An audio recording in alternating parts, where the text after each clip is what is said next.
জীবনের শেষ সময়ে মানুষটা যখন হুইল চেয়ারের মধ্যে সোজা হয়ে বসে থাকতে পারতেন না, কাত হয়ে যেতেন। মুজাহিদ মিল্লাত আল্লামা হাফেজ জুনায়েদ বাবনগরী রাহিমাহুল্লাহ সোজা হয়ে দাঁড়াতে পারতেন না, পা কাজ করতো না। অথচ আমরা কি দেখেছি, এই দুর্বল মানুষগুলোর ভয়ে শুধু বাংলাদেশ না, সারা দুনিয়া থাকতো অস্থির, কখন কোনটা ঘটাইয়া দেয়। কারণ কি? কারণ এই মানুষগুলো হক ছিলেন। দুর্বল হলে কি হবে? আল্লাহ দুর্বল হকের ভয় ওই শক্তিশালী তাগুতের কলিজায় ঢুকাইয়া দিয়েছেন। এই পর্যন্ত বুঝছেন নি আমার কথা? আমি কিন্তু একটু একটু করে কথা আগাবো, আবার পিছনের কথা জিজ্ঞেস করবো, ওলামারা বুঝবেন। সবক, সাত সবক, আমতা সব সহ আমি বয়ান করি, মানে পিছনের পড়া শুনতে শুনতে আগাবো আর কি ইনশাআল্লাহ। আমাকে দুইটা প্রশ্নের জবাব দেন, তাহলে আমার কথা সাজাইতে সহজ হবে। বলেন তো সর্বশ্রেষ্ঠ রসুল কে? মুহাম্মদুর রাসূলুল্লাহ সাল্লাল্লাহু আলাইহি ওয়াসাল্লাম। ঠিক আছে, জবাব তো ঠিকই আছে। আরেকটা প্রশ্নের জবাব, রোগী যদি ছোট হয়, ধরেন আমার মতো গলা ব্যথা, ঠান্ডা, এই ছোট্ট রোগের চিকিৎসার জন্য মানুষ কই যাবে? এলাকার ডাক্তার না দেশের সবচাইতে বড় ডাক্তার? মাশাআল্লাহ। কিন্তু রোগী যদি বড় হয়, তাও কি এলাকার ডাক্তারের কাছে যাবে না বড় ডাক্তার? কত বড় রোগী যত বড়, মানুষ ডাক্তারও তালাশ করবে তত বড়। ঠিক? এই দুই প্রশ্নের যে জবাব আপনারা দিয়েছেন, এই জবাবকে একসাথে করে আমরা তৃতীয় একটা বিষয় দাঁড় করাচ্ছি। সেটা হলো, যেহেতু আল্লাহ তাআলা সমস্ত নবীকে দুনিয়ায় পাঠিয়েছেন দুনিয়ার অসুস্থ মানুষের চিকিৎসার জন্য, আত্মার চিকিৎসা, তো বুঝতে হবে আল্লাহ সর্বশ্রেষ্ঠ রসুলকে ওই যুগেই পাঠাইছেন যেই যুগের মানুষগুলো ছিল মানব ইতিহাসের সবচাইতে জঘন্য আর খারাপ মানুষ। কেমনি বুঝলেন? বলে ডাক্তার যেহেতু সবচাইতে বড়, বোঝা গেল যাদের চিকিৎসার জন্য পাঠানো হয়েছে ওরা রোগীও ছিল সবচাইতে বড়।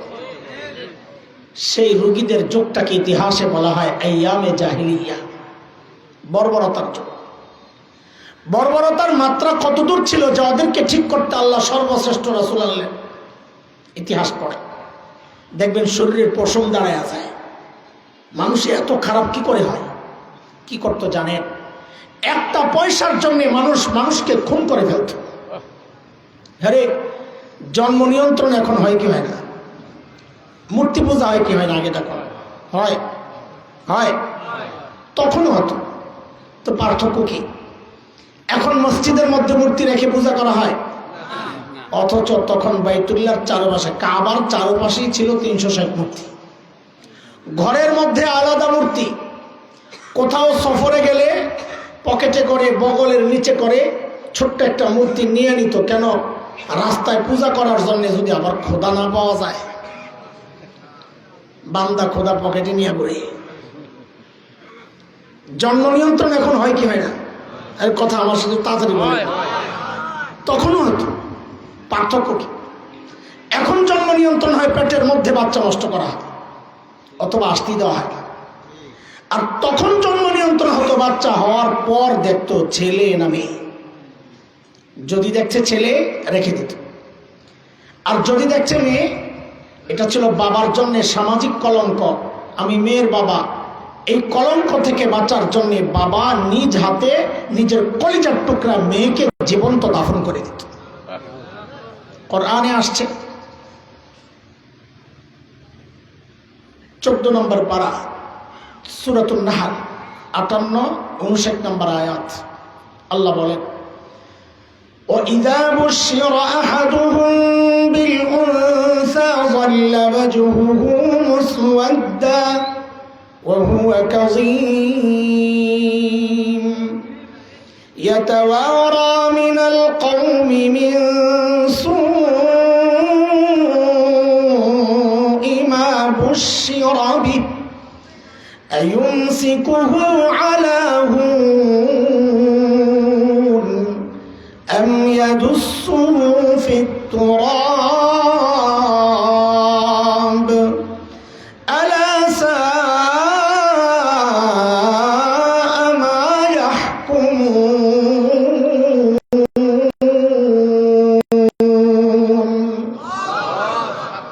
ছিল ওই সময়ের আরবের অবস্থা। আচ্ছা, মানুষগুলো এতটা খারাপ কেন হয়েছিল? কারণটা কি? আমাদের দারুল উলুম দেওবন্দের প্রায় 55 বছরের মুহতামিম হাকিমুল ইসলাম কারি তৈয়ব রহমতুল্লাহ আলাই লিখেছেন, ওনার বয়ানে আসছে কারণের অভাব নাই, কিন্তু মৌলিক কারণ ছিল দুইটা। এখান থেকে একদম পড়া মুখস্থ করার মতো শোনেন। মৌলিক কারণ কয়টা ছিল ভাই? সবাই বলেন তো, আবার বলেন। আমি বারবার জিজ্ঞেস করবো, বলা লাগবে। 1 নম্বর জাহালত, মূর্খতা, লেখাপড়া ছিল না। 2 নম্বর চারিত্রিক অধঃপতন। এই দুইটা সমস্যা এতটা মারাত্মক সমস্যা, একটাও যদি কারো মধ্যে থাকে সেও অপরাধ করে। যেমন আপনাদেরকে বুঝাই, একজন ইঞ্জিনিয়ার, সে শিক্ষিত না মূর্খ? লেখাপড়া করছে না করেনি? অথচ আমরা গত টার্মে কি দেখেছি, এক ইঞ্জিনিয়ার সাহেব সরকারি কাজের টেন্ডার পাইছেন, ব্রিজ বানাবেন। উনি ব্রিজ বানাইতে যাইয়া রডের বদলে বাঁশ ঢুকাইছে। শুনেন নাই? ও জানতো না এখানে রড ঢুকাইতে হয়, লেখাপড়া করছে না। তো এই কাজটা কেন করলো? জানার সমস্যা না, চরিত্রের সমস্যা। সমস্যা কয়টা বলেন? আবার বলেন। একটা কথা মনে রেখে, কিয়ামত পর্যন্ত এই সমাজে যত সমস্যা দেখা দিবে, সমস্ত সমস্যার পেছনের মৌলিক সমস্যা কারণ এই দুটি, হয় লেখাপড়া নাই আর না হয় চরিত্র খারাপ। মৌলিক এই 2 সমস্যার সমাধানের জন্য, সংশোধনের জন্য, ঠিক করার জন্য সমাধান হিসাবে আল্লাহ তাআলা সর্বশ্রেষ্ঠ রাসূলকে মৌলিক 2টা জিম্মাদারি আর দায়িত্ব আর সমাধান দিয়ে দুনিয়ায় পাঠিয়ে দিয়েছে। আবার মিলাইয়া বলেন, সমস্যা কয়টা? সমাধান বলেন বলেন বলেন। সমস্যা সবাই বলেন, সমাধান। আল্লাহর হাবিব নবুয়ত পেয়ে ঘোষণা দিলেন, ইন্নামা বুইসতু মুআল্লিমা বুইসতু লিউতাম্মিমা মাকারিমাল আখলাক।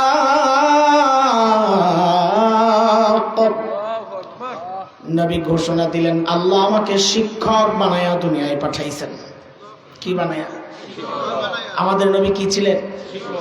শিক্ষক বানায়া। কেন পাঠাইছেন? ওই যে 2 সমস্যার এক সমস্যা জাহালত, মূর্খতা, ওই মূর্খতা দূর করার জন্য। 2 নম্বর নবী বলেন, আল্লাহ আমাকে সর্বোচ্চ উন্নত চরিত্র দিয়ে দুনিয়ায় পাঠিয়েছেন কেন? আমি যেন ওই বর্বর চরিত্রহীন মানুষগুলোর পেছনে মেহনত করে করে ওদেরকে মানব ইতিহাসের শ্রেষ্ঠ চরিত্রবান মানুষ বানাতে পারি।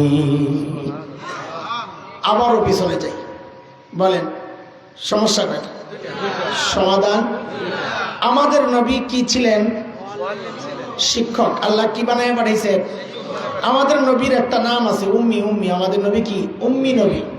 এটা আমার একটা গুণ, উম্মি নবী। উম্মির এক অর্থ মূর্খ, কিন্তু উম্মির আরো অর্থ আছে, এটা না জানার কারণে অনেক মূর্খ বলে আমাদের নবী মূর্খ ছিলেন। নাউজুবিল্লাহ। আরে মূর্খ তো দূরের কথা, আমার নবী সব শিক্ষিত মানুষের শিক্ষক ছিলেন। আমার নবীর ক্ষেত্রে উম্মি মানে হচ্ছে তিনি একাডেমিক শিক্ষায় শিক্ষিত না, কারো কাছে যাইয়া পড়েন নাই। কেন? আল্লাহ আমার নবীর কোন উস্তাদ দুনিয়ায় বানান নাই। কেন? যেন কেউ বলতে না পারে, ও মুহাম্মদ তো আমার শাগির্দ। আল্লাহ এই কথা বলার সুযোগ রাখেন নাই।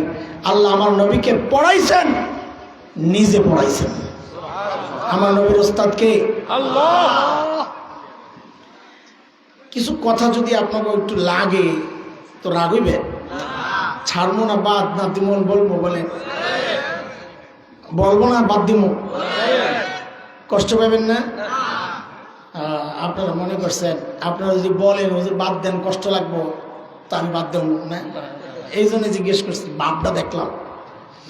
আপনারা রাগ হইলেও বলবো, খুশি হইলেও বলবো। আপনাকে কাউরে খুশি আর রাগ করানোর জন্য এখানে বসি নাই, আমি তো আমার মালিককে খুশি করার জন্য বসছি। আপনারা রাগ করলেও কিছু করার নাই, কিন্তু এটা বিশ্বাস রাখেন আপনাদেরকে কষ্ট দেওয়ার জন্যই কথাগুলো বলবো না। হৃদয়ে আফসোসের কিছু আগুন জ্বালাইতে চাই, যাহারে কি করলাম জীবনে, বাস, আর কিছু না। দেখেন আপনারা যারা মাদ্রাসাওয়ালা না, আপনাদের গর্বের উপলক্ষের শেষ নাই। কেউ ডাক্তার, তার গর্ব; কেউ ডক্টর পিএইচডি করা, তার গর্ব; কেউ ইঞ্জিনিয়ার, তার গর্ব; কেউ সমাজপতি, তার গর্ব; কেউ শিল্পপতি, তার গর্ব; কেউ জনপ্রতিনিধি, মেম্বার, চেয়ারম্যান, এমপি, তার গর্ব; কারো ছেলে মেয়ে ইউরোপ আমেরিকায় থাকে, তার গর্ব। কিন্তু এই যে মৌলবি দেন, যাদেরকে আপনারা মনে করেন সেকেলে গাইয়া খেত ব্যাকডেটেড, আমাদের আপনাদের মতো গর্বের অত উপলক্ষ নাই। তবে একটা উপলক্ষ আছে, সেটা কি জানেন? আমরা লেখাপড়া যাই করি, আমাদের শিক্ষার গোড়ায় মুহাম্মদুর রাসূলুল্লাহ সাল্লাল্লাহু আলাইহি ওয়াসাল্লাম। এটা আমাদের গর্ব। কেমনে আমি একটা উদাহরণ দিই তো বুঝবেন। বুখারী শরীফের নাম শুনছেন? শুনবেনই তো। এখন আপনারা বুখারী দেখা দেখা মাসালা বাইর করেন, হুজুরের কাছে যান না। নতুন ওস্তাদ পাওয়া গেছে পাবলিক, ফদিলাতুল শেখ আল্লামা মুফতি ইন্টারনেট লানাতুল্লাহি আলাইহি। কিছু লাগলেই টিপ দেয়, মাসালা বাইর হয়। টিপ দিলে ফুজও বাইর হয় না। তার আমরাও পড়ছি আলহামদুলিল্লাহ। এখানে ওস্তাদও থাকতে পারেন, ছাত্র তো অবশ্যই অনেকেই আছেন। প্রথম হাদিস, ইন্নামাল আমালু বিন্নিয়াত, লম্বা হাদিস। এই হাদিসটা আমি ঢাকার ফরিদাবাদ মাদ্রাসায় পড়েছি। আমার ওস্তাদ মুহতারাম শেখুল হাদিস আল্লামা আব্দুল হাফিজ রহমতুল্লাহ আলাইহি। দেওবন্দ মাদ্রাসায় পড়েছি ভারতের। আমার ওস্তাদ শেখুল হাদিস আল্লামা নাসির খান রহমতুল্লাহ আলাইহি। আমার দুই ওস্তাদের ওস্তাদ শেখুল আরব ওয়াল আজম হযরত হুসাইন আহমদ মাদানী নওয়ারাল্লাহু মারকাদাহ। তার ওস্তাদ ছিলেন শেখুল হিন্দ মাহমুদ হাসান দেওবন্দি রহমতুল্লাহ আলাইহি। তার ওস্তাদ ছিলেন ব্রিটিশ বিরোধী আন্দোলনের অন্যতম সিপাহ সালার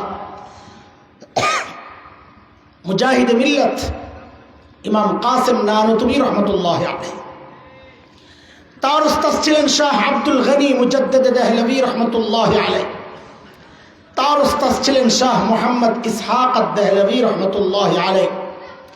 তার ওস্তাদ ছিলেন শাহ আব্দুল আজিজ মুহাদ্দিস দেহলভী রহমতুল্লাহ আলাইহি। তার ওস্তাদ ছিলেন শাহ ওয়ালিউল্লাহ মুহাদ্দিস দেহলভী রহমতুল্লাহ আলাইহি। তার ওস্তাদ ছিলেন আবু তাহের আল মাদানী রহমতুল্লাহ আলাইহি।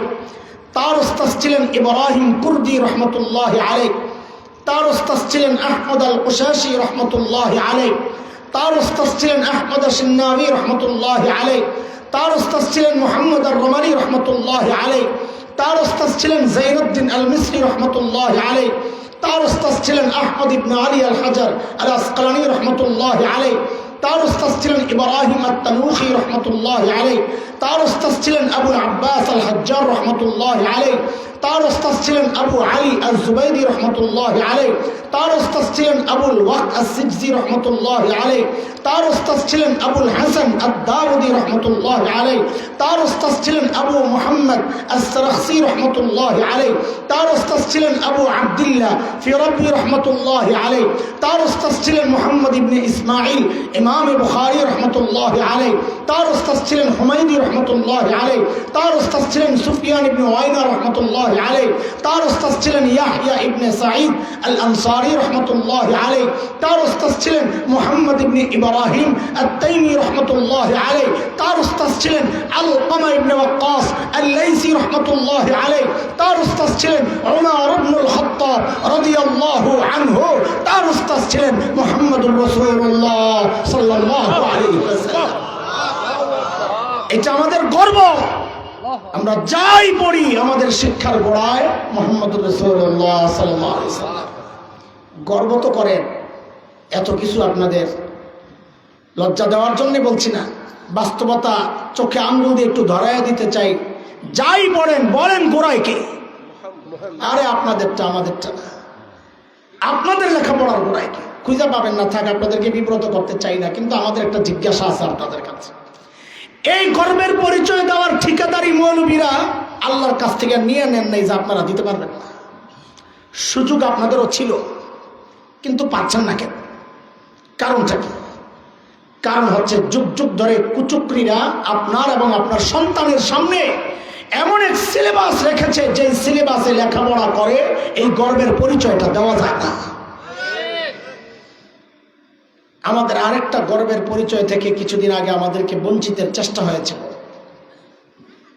আমরা কার সন্তান বলেন তো? জোরে কর। আদম আলাইহিস সালাম। আচ্ছা, একটু শব্দ বাড়াইয়া বললে কি আপনাকে কষ্ট হইব? তো বলেন, আমরা নবী আদমের সন্তান। নবী আদম। বলেন বলেন বলেন।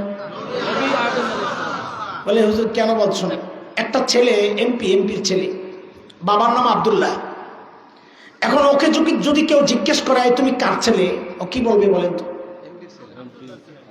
খালি আব্দুল্লাহ নি বলবে। খালি আব্দুল্লাহ বললে যে জিজ্ঞেস করছে উনি চিন্তা করবে দুনিয়ায় কত আব্দুল্লাহ আছে, তুই কোন আব্দুলের পুত? এটা বলা জানে। এই জন্য বলার সময় বাবার পোস্ট সাথে যুক্ত করে গর্বের সাথে বলে আমি এমপি আব্দুল্লাহ সাহেবের ছেলে। একটা সামান্য এমপির ছেলে যদি বাবার নামের সাথে বাবার পদবি লাগায়া বলতে পারে আপনি একজন নবীর সন্তান হইয়া কেন গর্ব করে বলেন না আমি নবী আদমের সন্তান? এখন আপনি মনে মনে বলবেন হুজুর এই নতুন নতুন কাহিনী আপনারা কি জন্য আনেন? আগে তো এগুলো কর নাই আপনারা। হ্যাঁ, কই নাই আগে আপনি আমাকে ইট মারেন নাই, আমরাও পাটকেল ছুটি নাই। এখন ইট মারছেন, পাটকেল খাইতে পারো। বলে কই ইট মারলাম? তো শোনেন শোনেন, মানুষ গণনার আগেরকার সিস্টেমটার নাম ছিল আদমশুমারি। কি ছিল? আদমশুমারি। হঠাৎ একদিন দেখি আদম নাই, নতুন নাম এসে জনশুমারি। ঠিক নেই? কোনোদিন কাউকে জিজ্ঞেস করছেন ভাই আদম কেন কাটছ? কোন কারণে কাটলা? জিজ্ঞেস করেন নাই। কারণ কি জানে? আপনাদের এগুলো মাথা ব্যথা না, তো মাথা থাকলে না ব্যথা করবে। এই যে মানুষগুলোর মাথা আছে তো ব্যথা করে। আদম কেন কাটছে? কারণ ওদের মাথায় গন্ডগোল ঢুকছে একটা। বিজ্ঞানের নামে কিছু পচা জিনিস আমাদেরকে গেলাইতে চাইছিল। অতীতও চাইছে, বর্তমানেও চাইছে। বর্তমানে চাইছে কে? চিড়িয়াখানায় এক বান্দর থাকতো, অনেক পুরাতন বান্দর। ওই বান্দর হঠাৎ করে দেখলো তার পিছনে লেজ নাই। আরো কিছুদিন পরে দেখে তার শরীরের পশমগুলা ঝরে যাচ্ছে, শুধু মুষ্টি আছে, বড় বড় মুষ, আর সব ঝরে যেতেছে। আরো কয়দিন পরে দেখে একদম সোজা হয়ে গেছে মানুষের মতো। সে যখন দেখলো নিজের মানুষের ভাব আইছে, সে যায়া চিড়িয়াখানার গেটের মধ্যে দাঁড়াইয়া জোরে দিছে হুঙ্কার। কি বইলা? I am Zafar Iqbal. কি বলছে? ছিলেন না? না জাফর ইকবাল ছিলেন না, তো এই জন্য হাসে। আপনাকে পলাতক নেত্রী এই বেড়ারে বাইর করছে। বাইর করে ওরে দায়িত্ব দিছিল আপনার সন্তানের সিলেবাস তৈরি করার। তো বান্দরের সন্তান তো আপনাকেও বান্দরের সন্তান বানাইতে চাইবে, এটাই তো স্বাভাবিক। এখন তো ঠিক কম, তখন কথা কম নাই। প্রতিবাদ করেছে এই আলেমরা। আলেমদের প্রতিবাদের মুখে সেদিন ওরা পিছু হটতে বাধ্য হয়েছিল। কিন্তু আমাদের জিজ্ঞাসা, প্রতিবাদ আলেমরা কেন করবে? আলেমের সন্তান তো এই ঘোড়ার ডিমের সিলেবাস পড়বে না। ঘোড়ার ডিম বলছি আবার মাইন্ড করেন না। আপনারা এটি পড়ে আইছেন হাট্টিমা টিম ওরা মাঠে বাড়ি দিয়ে মগো খারাপ উঠছেন, তা আপনারা বানিয়েছেন এমন আজীব প্রাণী বানাইছেন, তা আমি ঘোড়ার ডিম বানাইলে কি সমস্যা?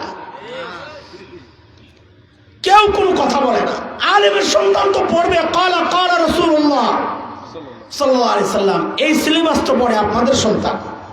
প্রতিবাদ তো আপনাদের করার কথা ছিল, আপনারা প্রতিবাদ করেন নাই। অনেক কারণ, বুঝেন না, আলেম দেখতে পারেন না, দলীয় চশমা লাগাইছেন, যার কারণে নিজে তো প্রতিবাদ করেই নাই, বরং ওই প্রতিবাদী আলেমদের বিরুদ্ধাচরণ কেউ কেউ করেছেন। আমরা ভুলে যাই নাই, আমাদের অভিমান নাই, আপনারা বুঝেন না। সাম্প্রতিককালে আরেকটা সমস্যা আসছে আমাদের সামনে। বাংলাদেশের 65,500 প্লাস স্কুল আছে, প্রাথমিক স্কুল, প্রাইমারি স্কুল। ওই স্কুলগুলোতে আমি জিজ্ঞেস করি ইংরেজি বই আসেনি? আছে? প্রাইমারি স্কুল ইংরেজি বই আছে? শিক্ষক তো নাই, তাই না? আছে নাকি? বাংলা বই আছে নাকি? ওইটার তো শিক্ষক নাই। আছে নাকি? জানেন আপনি? আরে কয় কি? অঙ্ক বই আছে? ওইটার তো শিক্ষক নাই। কয় কি? বিজ্ঞান আছে? এইবার তো ভাই কই তারবা না, এইবার তো কইবা শিক্ষক নাই। এটাও আছে? কয় কি? 92% মুসলমানের দেশ কয়া কয়া খালি ভাবলো একটা বই আছে ইসলাম ধর্ম শিক্ষা, বই আছে কিন্তু শিক্ষক নাই। জানেন? তো বলে হুজুর পড়ায় কে? পড়ায় ঘুরে ঘুরে পড়াইতে মাঝে মাঝে দায়িত্ব পড়ে হিন্দু গোপরে। সারা দেশ থেকে খবর আসছে যে হিন্দু শিক্ষক পড়ায় ধর্ম শিক্ষা। আপনাদের লজ্জা থাকা দরকার। আত্মমর্যাদা নাই বলে আজকে এই অবস্থা। দোস্ত, আমাদের দায়িত্ব আপনাদেরকে জাগানো, সজাগ করা, চোখে আঙ্গুল দিয়া ভুলগুলো দেখায় দেওয়া। সবসময় আলেমরাই আগায় যাবে, আপনারা পিছায় থাকবেন দলীয় কারণে। দলের চশমাটা খুলে ইমানি চশমা লাগান। আলেমরা যদি এই সমস্ত ব্যাপারে ডাক দেয়, এটাকে রাজনৈতিক বিষয় মনে না করে আলেমের হাতে হাত রেখে, কাঁধে কাঁধ মিলিয়ে, মুষ্টিবদ্ধ হাত উঠিয়ে একসাথে আওয়াজ উঠাতে হবে, বাংলাদেশে নাস্তিকতার চর্চা করতে দেওয়া হবে না, দেওয়া হবে না।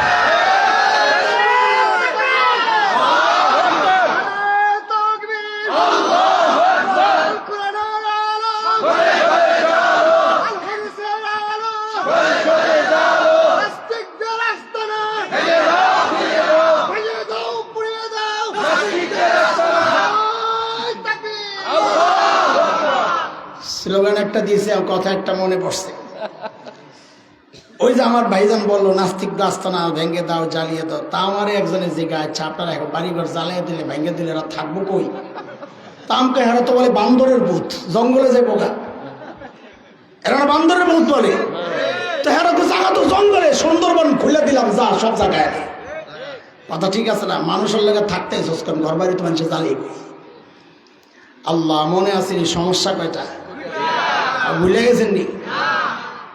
আল্লাহর হাবিব ওই দুই সমাধান সহ যখন ওই বর্বরদের পেছনে মেহনত করা শুরু করলেন, আর ওই বর্বরদের পরিচয় এখন আর বর্বর নাই, পরিচয় পাল্টে গেছে। বলে নতুন পরিচয়টা একটু বলেন তো।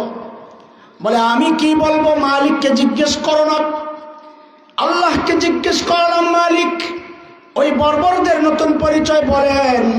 আল্লাহ জানা দিলেন, সীমাহুম ফি ওয়ুজুহিহিম মিন আসারিস সুজুদ।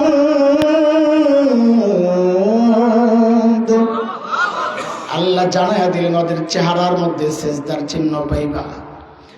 বলে সেজদার চিহ্ন তো বাহির দিয়া, তার মানে বাহিরে ফিটফাট, আবার ভেতরে সদরঘাট কিনা? আল্লাহ বলেন না না না, আমার নবীর সাহাবীরা বাহিরও এক নাম্বার, ভেতরও এক নাম্বার। বলে ভেতরে এক নাম্বার, আমরা বুঝবো কেমনে? তো আল্লাহ যেন জানাইয়া দিলেন, এর তোর বুঝার দরকার কি? আমি ওদের কলবের পরীক্ষা নিয়েছি, আমি দেখেছি ওই পরীক্ষায় ওরা পাস। ও ভাই খেয়াল করেন, আমি আপনি যে মুত্তাকি, আমাদের পাশের মানুষ স্বীকার করেন। এই যে যতজন বিশ্বাস আছে সবাই জিজ্ঞেস করেন, বউ মুড়ি দিয়েছিনি? জিজ্ঞান দরহে আপনি জিগাইলে দেখবেন চেটতে দেবো, আর কথা বস না, এগুলো আসলে ভিতরে দুর্বল। আচ্ছা সব বাদ দেন, কে আবার আমার উপরে খেপা যায়? আমারটাই বলি, আমারটা আমার কাছে মুড়ি দেয় নাই রে ভাই। প্রস্তাব দিলে হ্যাঁ আপনি কোন মার্কার পীর আমার জানা আছে, বাদ দেন, অন্য জায়গায় মেহনত করেন, খাবেন। এক পিসাব তো এমন বিপদ, ঘরে গেলে বউ খালি চেতায় জ্বালায়। একদিন ঘরে গেছে, বউ কয় হারে আল্লাহ, পিসাব কয় আরে আল্লাহ, যেমনি আল্লাহ কইছে মনে জীবনে কিছু দিই নেই তো পারে। কিসে? আজকে এক দৃশ্য দেখে আমার কলজাটা ছিঁড়ে গেছে। কি দৃশ্য? আজকে দেখছি আমাদের ঘরের সামনে দিয়া এক পিসাব উইরা উইরা যায়। আমারে খোটায় কোন পীর মিলাই ওঠে তো লেঙ্গা লেঙ্গায়া।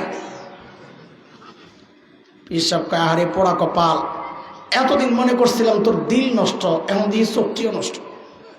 বলে কেন? কই ভালো করে খেয়াল করস নাই ওটা যে আমি ছিলাম, আমি না বুঝে গেছি। এখন বউ কি কয়, ও তাই তো কই ডানা একটা ভাঙ্গাকে। বউ স্বীকার করবে না জামাই কামেল মানুষ, ঠিক নেই? আমরা মুত্তাকি, পাশের মানুষ স্বীকার করে না। আর আল্লাহর নবীর সাহাবীরা মুত্তাকি, আল্লাহ নিজে সাক্ষী দিচ্ছেন। সূরা হুজুরাত 3 নম্বর আয়াত আল্লাহ বলেন, ইন্নাল্লাযীনা ইয়াগুদ্দুনা আসওয়াতাহুম ইনদা রাসূলিল্লাহ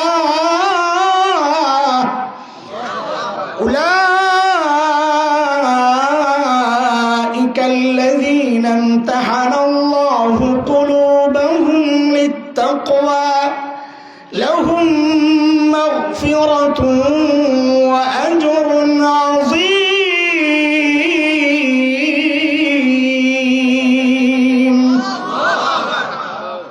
পরীক্ষা নিয়ে দেখছি পাস, সুবহানাল্লাহ। নবীর কাছে জানতে চাইলাম, ইয়া রাসূলুল্লাহ, যাদের পেছনে মেহনত করলেন ওদের নতুন পরিচয় বলেন, ওই বর্বরদের নতুন পরিচয় বলেন। আল্লাহর নবী যেন বলে উঠলেন, আরে আমার সাহাবীদেরকে তোরা বর্বর বলিস না, ওরা আর বর্বর নাই, অত নতুন পরিচয় বলেন না। তো নবী বলেন, খায়রুল কুরুনি কারনি, ওরা আর বর্বর নাই, ওরা এখন মানব ইতিহাসের সর্বশ্রেষ্ঠ মানুষ হয়ে গেছে। এই 12টা তো বাজাইলাম শেষে, এই ভূমিকা সাজাইতে সাজাইতে আবার পড়া মুখস্থ করাইতে হইব। চলেন একটা কাজ করি, এই খিচুড়ি আছে নি ভাই? হ্যাঁ, মাওলানা মাদ্রাসাওয়ালা কথা কন না, তবারক নাই? হ্যাঁ, মাশাআল্লাহ ভাই, ও শান্তি পাইছি। যেই মাহফিলে গেলে জানি তবারক আছে, সারা বয়ানের সময় একটা অস্বস্তি কাজ করে, যা মানুষ বসে দিছে এটা কি বয়ানের কাস্টমার না খিচুড়ির কাস্টমার আল্লাহ জানে।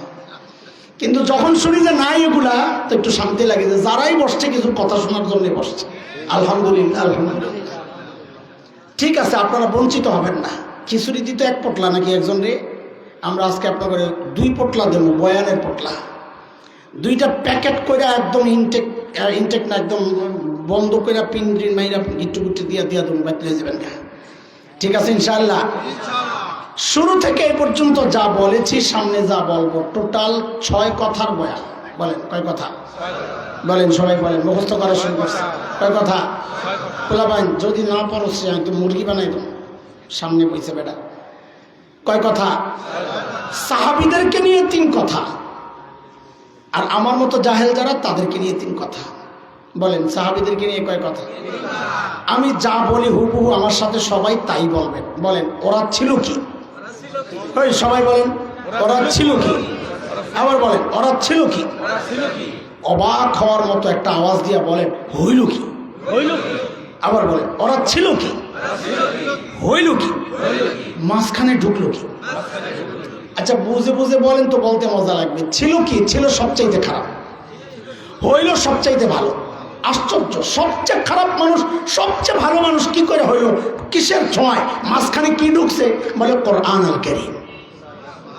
বলেন বলেন বলেন, এইবার আবার বলেন তো, এইবার মজা লাগবে। এবার আপনি বুঝছেন কি? বলেন ওরা ছিল কি? হইল কি? মাঝখানে ঢুকলো কি? এই 3 কথার এক প্যাকেটে ঢুকান। ঢুকেছে? তাতে করে হালকা আলতো একটা গিট্টু লাগান, কারণ একটু পরে আবার খরমো তো, যেন দেরি না হয়। অল্প হালকা গিট্টু লাগান। লাগাইছে? রাখেন। কয় কথা গেছে এটার ভিতরে? আমার মতো জাহেল যারা এগোর নিয়ে 3 কথা। কি সেটা? দেখেন, সাহাবায়ে কেরাম যাই পাপাচার বর্বরতাগুলো ছাড়ছেন, আমরা এই সমাজের মানুষ সেগুলা খালি ধরি নাই, বেশি মাত্রায় ধরছি।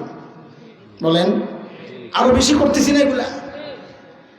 সাহাবায়ে কেরাম যে কোরআন ধরে সর্বশ্রেষ্ঠ মানুষ হয়ে গেলেন, আমরা সে কোরআনকে ছাড়ছি। এখন বলেন তো, এই যা করছি এটা আমার জন্য আফসোস না গর্ব? বলেন বলেন। তাহলে আমাদের 3 কথা মিলে এলাম। বলেন আমার সাথে, ধরলাম কি? এবার আগে ছিল অবাক হওয়ার সুর, এবার হলো আফসোসের সুর। ছাড়লাম কি? আবার আবার ধরলাম কি?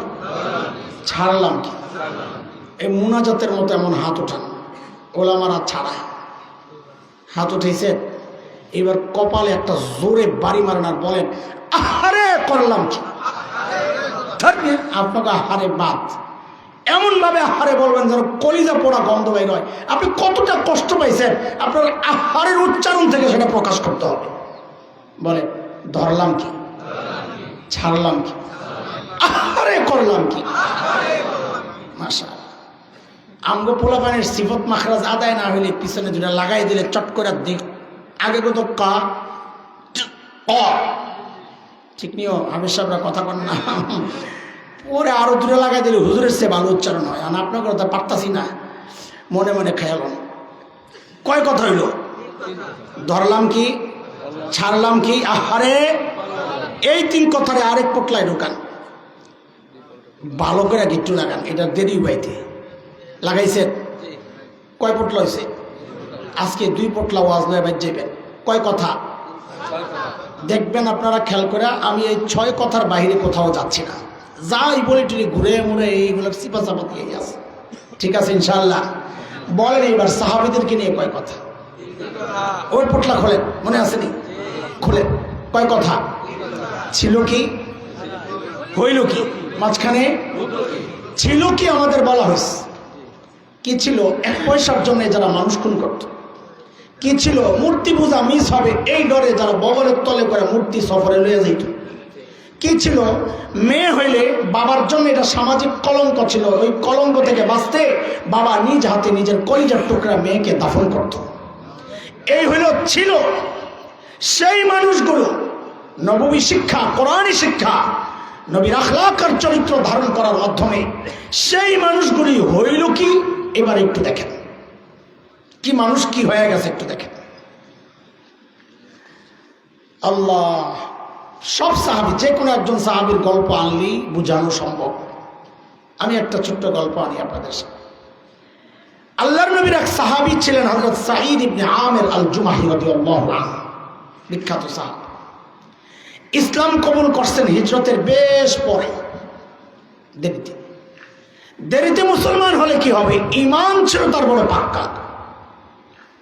কতটা পাক্কা একটা ছোট্ট গল্প বললে বুঝবেন। হযরত ওমর যখন খলিফা, বলেন তো ওমর নরম না গরম? কেমন গরম? কঠিন গরম। সহজ কথায় বলি বুঝি। নবী আলাইহিস সালাম বলেছেন, ওমর যে রাস্তায় চলে শয়তান ডরে আর ওই রাস্তায় থাকে না। হ্যাঁ, আপনারা বলবেন না, আমরাও যে রাস্তায় চলি শয়তান ওই রাস্তায় চলে না, থাকে না, ঠিক না? আর জোরে কর না, বলতে চায় না, সাহস পায় না। হ্যাঁ বলেন, আমরাও যে রাস্তায় চলি শয়তান থাকে না, তবে কারণ ভিন্ন। খুশি হয়ে গেছেন না শুনে? কারণ ভিন্ন। ওমর যে রাস্তায় চলতেন শয়তান থাকতো না ডরে, আর আমরা যে রাস্তায় চলি শয়তান থাকে না, দরকার মনে করে না। বস আপনার থাকতে আমার যাওয়ার দরকার কি? কথা ঠিক নেই দোস্ত? প্রথমে খুশি হয়ে গেছে, এমনি মজাক করা। হযরত ওমর যখন খলিফা, একদিন হযরত সাঈদ ইবনে আমির যায় বলে, ওমর, আল্লাহ দায়িত্ব দিছে ঠিকঠাক মতো আদায় করেন, নাইলে কিন্তু খবর আছে। ওরে বাপরে বাপ, বেটার সাহস কত! কই পেল এই সাহস? মানুষ নিজে যত সৎ হয় তার সাহসটাও তত উঁচা হয়। নিজের মধ্যে 2 নম্বরই থাকলে দেখবেন কথা বলবে মিনমিন মিনমিন করে, আর তেলের দাম বাড়াই। পোলা পাইন বুঝে না কিছু। তেলের দাম কেমনে বাড়ায়? খাওয়ায়ও তেল খরচ হয়, কথায়ও যদি তেল খরচ হয়, তো প্রোডাকশনের চেয়ে খরচ বেশি হলে অর্থনীতি কি বলে? দাম তো এমনি বাড়ে। তো এই জন্য ডাইরেক্ট কই না বুঝতে আমার ব্যাখ্যা দেওয়া লাগে, মিনমিন মিন করে কথা কই। হযরত ওমর এই কথা শুই না, সুবহানাল্লাহ, তিনি তো এই যুগের খলিফা না, এই যুগের বাদশা না, প্রধানমন্ত্রী না। এই যুগের কাউরে যায় যদি কইতো ঠিক মতো চালাইয়ের নেত্রী, নাইলে খবর আছে। বিদায় করে গোয়েন্দা সংস্থা ডাক দিয়ে কইতো, আরে আয়না করে ঢোকার, তেল বেড়ে গেছে গা, ঠিক নেই? কিন্তু তিনি তো ওমর। তিনি কি ওমর? হযরত ওমর এই কথা শুই না, বাপরে, এই লোক তো আমার দরকার। জোর করে ধরে সিরিয়ার এক শহর হিমসের গভর্নর বানায়া পাঠায় দিয়েছেন, যাও কাম করো। হিমস ছিল তৎকালীন সময়ের বাণিজ্যিক শহর। আজকে যেমন Dubai, Abu Dhabi, Thailand, Singapore, Karachi, Bombay, আমাদের চিটাগাং, ওই সময়ে ছিল হিমস, সিরিয়া। সেই হিসাবে ওই জায়গার গভর্নর তো অনেক ধনী হওয়ার কথা, তাই না? সময়ের সেরা ধনী। এখন যদি আপনাদেরকে বলে সিঙ্গাপুরের প্রেসিডেন্ট, যদি বলে দুবাইয়ের আমির, আবুধাবির প্রধান আমির, ব্রুনাইয়ের প্রধান, তো কি বুঝবো? গরিব বেটা না সময়ের সেরা ধনী? বলেন তো। দেখেন আল্লাহ নবীর সাহাবীগো কি অবস্থা ছিল, কি এটা বুঝতে হবে। ছিল কি? 1 পয়সার জন্য যারা মানুষ খুন করত। আজকে কোরআনী শিক্ষা পাইয়া সেই মানুষগুলোর পরিবর্তিত জীবনটা একটু দেখেন। হিমস থেকে এক দল আসছে হযরত ওমরের কাছে কিছু অভিযোগ নিয়ে। তাদের অর্থনৈতিক মন্দা চলতেছিল। হযরত ওমর তাদের কথাবার্তা শোনার পর বললেন, তোমরা একটা কাজ করো, হিমসের গরিবদের একটা লিস্ট দাও, আমি বাইতুল মাল, রাষ্ট্রীয় কোষাগার থেকে ওদের জন্য কিছু বরাদ্দ দিয়ে দিই। এখন আমাকে আকরাম ভাইরে যদি কেউ বলে আপনার মাদ্রাসার গরিবকে একটা লিস্ট দেন। সুবহানাল্লাহ, লিস্ট তো খালি বড় হইতেই থাকবে, ঠিক নি ভাই? আমার দায়িত্ব দিলে কি হইতো, খালি এই বেটার উপরে দোষ দিয়ে লাগবে, আমি মতো আমি কাজ হইতো। এটা হিমসের লোকেরাও লিস্ট একটা করছে লম্বা, নিয়া হযরত ওমরের কাছে জমা দিছে, ফুকারা ও হিমসের গরিবদের লিস্ট। আল্লাহু আকবার। হযরত ওমর লিস্টটা ধইরা অবাক হয়ে তাকায় আছেন। কেন জানেন? হযরত ওমর দেখেন যে ওই লিস্টের শুরুর দিকেই হিমসের গভর্নর সাঈদ ইবনে আমের আল জুমাহির নাম। সাইয়েদনা ওমর জানতে চাইলেন, আমি এরকম ফকির এরকম, কি ব্যাপার, তোমাদের গভর্নর বুঝি গরিব মানুষ? হিমসের লোকেরা জবাব দিলেন, বালা আমিরুনা আফকারুনা, আমাদের গভর্নর শুধু গরিব না, হিমসের মধ্যে সবচাইতে বেশি গরিব। আয় হায়, হযরত ওমর এই কথা শুই না এত খুশি হয়েছেন, সাথে সাথে 1000 স্বর্ণ মুদ্রা প্যাকেট করে দূত মারফত পাঠাইয়া দিয়েছেন, যাও আমার সাইদকে একটা হাদিয়া দিয়ে আসো। কত কত কয়েক লাখ টাকা হইব, তাই না? 1000 স্বর্ণ মুদ্রা কয়েক লাখ টাকা হইব না? না না, এই কিছুদিন আগে হিসাব করছি, প্রায় 5 কোটি টাকার মতো হয় বর্তমান বাজারে। এই বিশাল অঙ্কের হাদিয়া নিয়ে যখন দূত পড়ছে হযরত সাঈদের কাছে, ও মুসলমান খেয়াল করে, কাদের কথা শোনাচ্ছি? যারা 1 পয়সার জন্য মানুষ খুন করত, সেই মানুষগুলো কি হয়েছে দেখেন।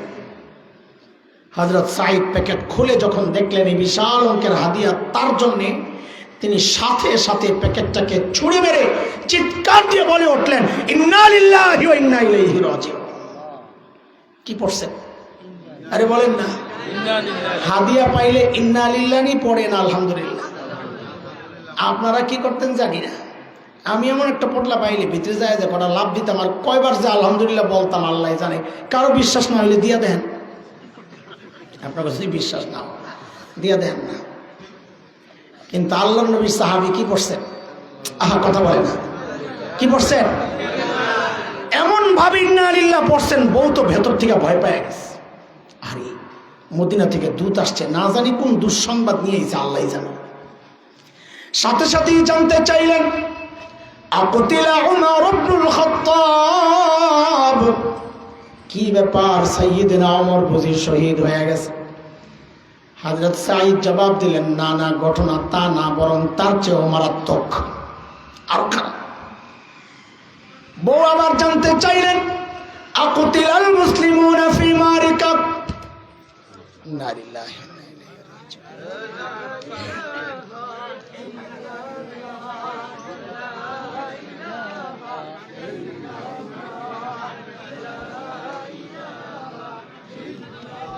আই বলি ভাই, দেখেন তো পানির একটা বোতল আনা যায়নি।